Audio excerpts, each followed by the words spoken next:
રબારી સમાજના યુવક અને યુવતી કે જેમની લાશ મળતા ચકચાર મચી ગઈ। ખમલા ગામના કૂવામાંથી બંનેની લાશ મળી આવી। ઘટનાને લઈને સમગ્ર વિસ્તારમાં ભારે હલચલ મચી। ફેબ્રુઆરી મહિનામાં બંને યુવક યુવતીએ ગુમ થયા।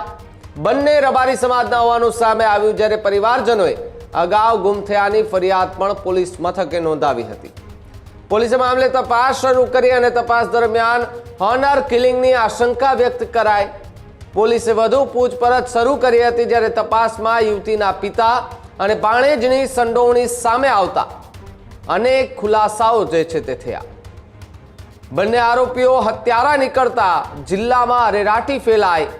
ખાંભલા ગામની યુવતીએ સમાજના જ યુવાન સાથે પ્રેમ થયો, બંને સાથે અને ભાગી ગયા એ પ્રકારની પોલીસને માહિતી મળી। યુવતીના પિતાએ બંનેને શોધી કાઢ્યા, પછી બંનેને જબરદસ્તી ક્યાંય લઈ જવામાં આવ્યા। અવાવરૂ જગ્યાએ બંને જે પિતા અને ભાણેજ હતા તેમણે એ બંને ભેગા થઈ યુવક અને યુવતીનું ગળું દબાવી અને હત્યા કરી હોવાનું સામે આવ્યું। પોલીસે પૂછપરછમાં આરોપીઓને ગુનાની કબૂલાત પણ જે છે તે કરી।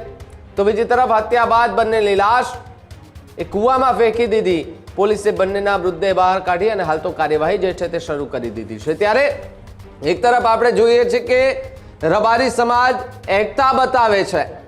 રબારી સમાજનું સંગઠન જે છે તે ખૂબ મજબૂત થતું જોવા મળી રહ્યું છે અને રબારી સમાજની એક દીકરી કે જે કિંજલ રબારી કે જેમણે પ્રેમ લગ્ન કર્યા અને પ્રેમ લગ્ન કર્યા બાદ રબારી સમાજ એ દીકરીને ઘરે પરત લઈ આવ્યા।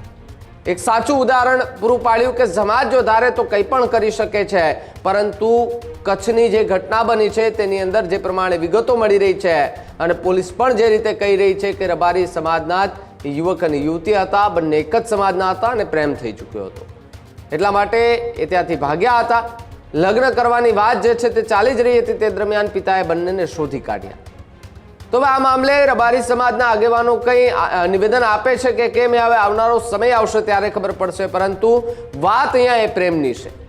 જો અન્ય કાસ્ટમાં કોઈ દીકરી આપણા સમાજની જાય છે તો આપણે વિરોધ કરીએ છીએ, વિવાદ ઊભા કરીએ છીએ અને વિરોધ કરવો એ જરૂરી છે, કારણ કે આપણી દીકરી છે, કોઈ ક્યાંય પણ કેમ લઈ જઈ શકે। અને રબારી સમાજે કરી બતાવ્યું છે ને એકતા બતાવી છે, અને ન માત્ર એક રબારી સમાજ પરંતુ રબારી સમાજે અન્ય બધા જ સમાજોને એક શીખ આપી છે કે જો એકતા હશે ને તો આપણી દીકરીઓ ક્યાંય નહીં જાય અને કોઈ નજર પણ નહીં નાખે।